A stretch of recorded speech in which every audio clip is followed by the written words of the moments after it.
Hi, I'm Michael Wren, the pastor of Hepso Baptist Church. And as you can see here, our doors are open, or at least they're going to be. I'm pleased to announce to all of you who have been waiting and asking and praying that we would be able to reopen and begin services again in the sanctuary, that we are going to do that. We had a church council meeting on Thursday night, and we have decided that Sunday, June the 7th, will be our reopening. There's a lot of important details here, and I want you to hear each one of them. First of all, I have written a letter which will be emailed out to every person who's on our distribution list, on our email distribution list, and we will post all of this information on our website as well. But I'm going to try to give as much of it to you in the video as I can. I am excited about the opportunity to gather together with you in worship again. All of our leadership, all of our praise team members, we're all very excited to be able to worship again. I mean, it's been great to have the technology available to continue worship services online, but it's not like being together. I mean, you see here we've got Elvis and we got the Three Stooges. They're great, but they're really quiet, and we love and we can't really enjoy their presence. So it'd be great to be together. We're going to do that on June the 7th.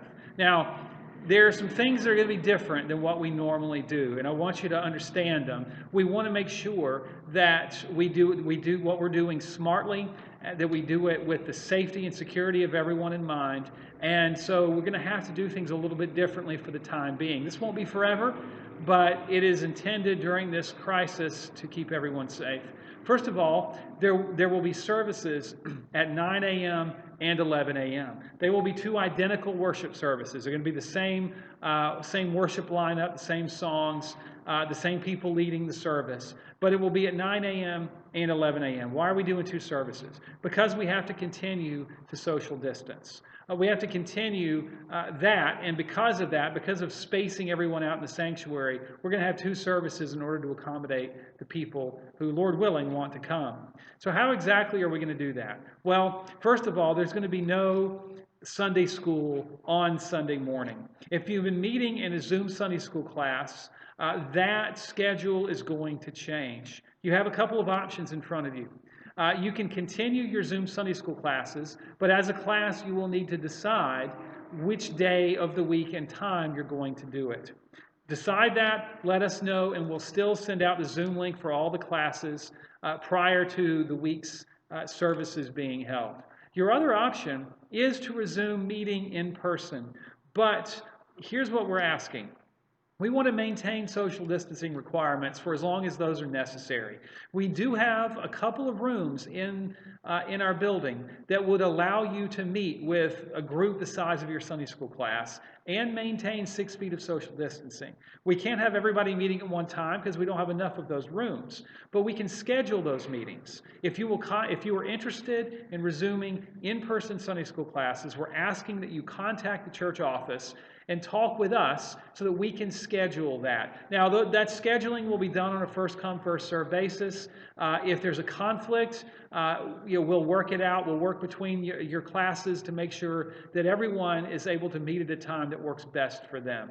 You can continue to hold Zoom Sunday school class meetings if you want to do that. We encourage you to continue doing that if that's working well for you.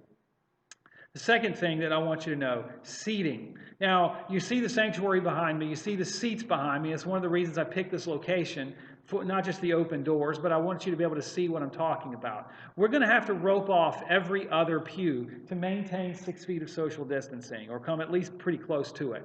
So we're going to have every other pew roped off. We're also going to be using our ushers to aid in the seating process. This is going to look very much like a wedding would look, where you have ushers at the rear of the sanctuary or front, depending on your perspective, who will look at the party that is in front of them and take you to a place where you can sit. They're going to be monitoring the 6 feet of social distancing. They're going to place you in a place where you and your family can sit safely and safely for everybody else.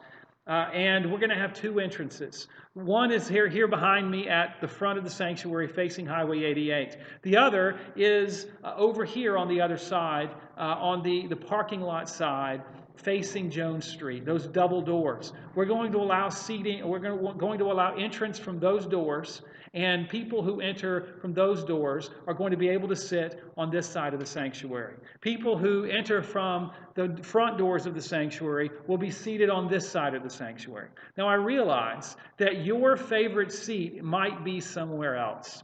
Let me just encourage you that that seat will be available one day when all of this is gone. Your seat misses you terribly and wants you sitting in it. But it also, I think I can speak for your seat and say that it wants you to be safe.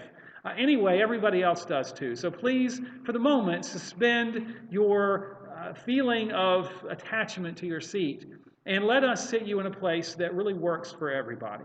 If we do those things, we can gather together and worship. Now, if you are a member of the church or a regular attender and you're on our deacons list, our list of deacons ministry, you will be contacted by your deacon, and your deacon is going to be asking you, when we resume services, which service are you more likely to attend? We're doing that because we want to do everything we can to kind of gauge that we have the right room, the amount of room we need. If everybody says they want to come at 11 o'clock, then we're going to have to work out something to make sure people come at 9 o'clock. Because we can't have everybody at the 11 o'clock service. It won't work. We can't fit everyone. It's why we're having two services. So for this to work, we all have to work together. We're going to do everything we can to communicate properly with you, and we ask that you communicate with us what you need or any questions that you might have, so that we can do this, so that we can worship the Lord together. So that's kind of how the seating is going to work. Now, in terms of restrooms, the latest information from the CDC tells us that contact surfaces are not a very significant contributor to the spread of COVID-19. That's the latest this week from the CDC. Based on that information, we are not limiting access to the restrooms. Hand sanitizer will be available in addition to soap. We urgently request that you use them.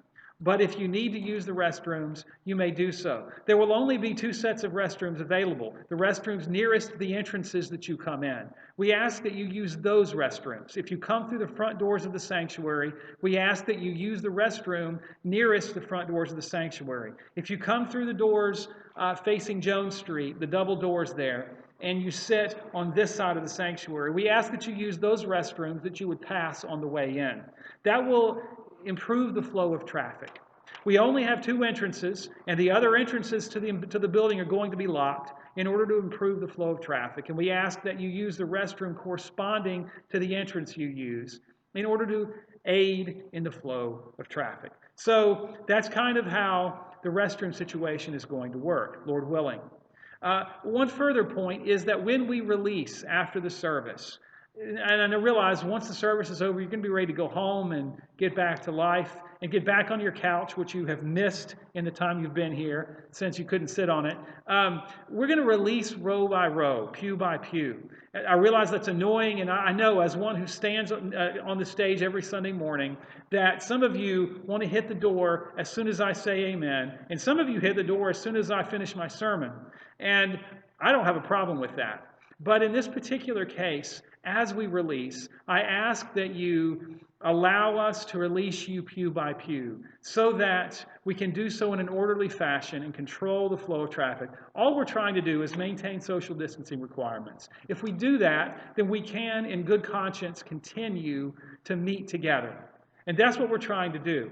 I don't want to be responsible for an outbreak of COVID-19 here in Hepzibah. I don't want our church to be responsible for that. We've all heard stories about the spread of the coronavirus in churches because of worship services. We don't want that to be the case here. We don't want to be responsible for that. And we all believe as leadership, and I believe that you probably agree with us, that if we are conscientious about maintaining a few simple requirements, we can be successful with that, and we can begin to resume meeting together.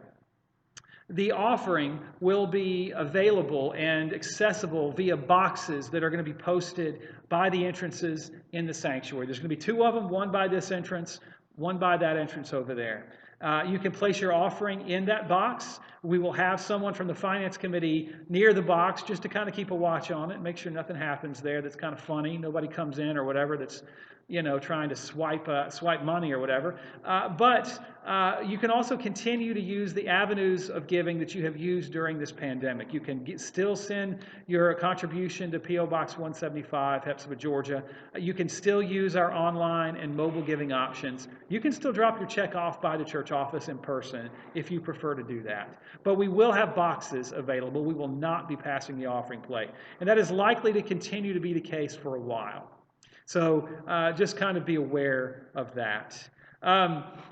Masks. If you feel that you need to wear a mask, we encourage you to do that. We're not requiring that you wear masks, but we do encourage it, particularly as you come in and leave the building. It's a good practice to at least inhibit the spread of the virus, and we encourage you to do that, but we're not requiring it.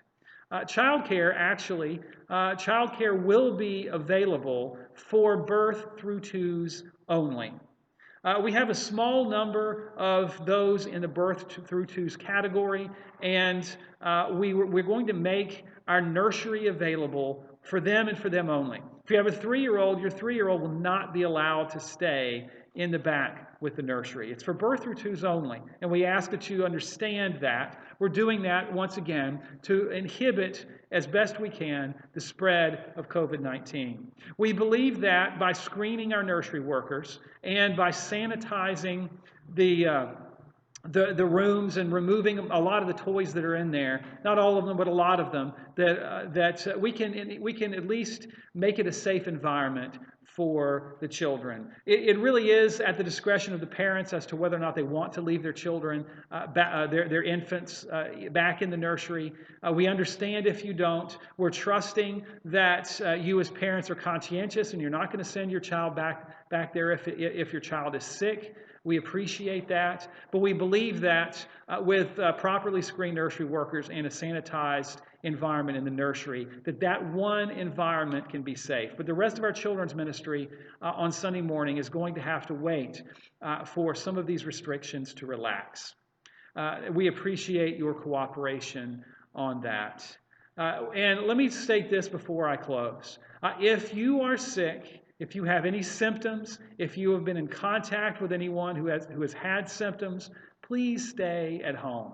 That is the most essential thing that we can do in order to inhibit the spread of this virus. If you're sick, please stay at home. If you know somebody who's sick, please stay at home.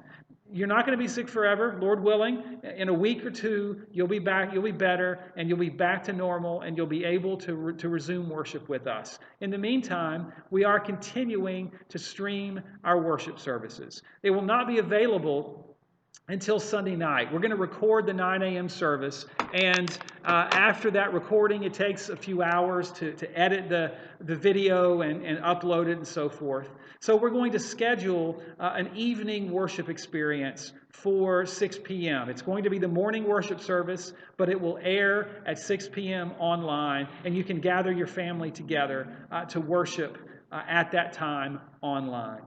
I'm excited, mostly because I'm excited to look at faces besides Elvis and the Three Stooges. I'm excited to see you. I miss you, and I know we all miss worshiping together. I've recorded this on video, so you can go back and watch it if you missed something. The text is going to be available through email and on our website. We ask that you respect the guidelines that we've set for how we're going to conduct the worship service, because we believe it's necessary to do those things in order to make it safe for everyone. We hope and trust that this is not going to be the case for very long, but the truth is that we just don't know how long all of this is going to last. In the meantime, we believe that God has given us a workable solution for us to enable our congregation and our community to worship together. Let's be conscientious about following those guidelines so that we can do that and hopefully begin ministering to this community and proclaiming the gospel and sharing the love of Christ together and in person once again.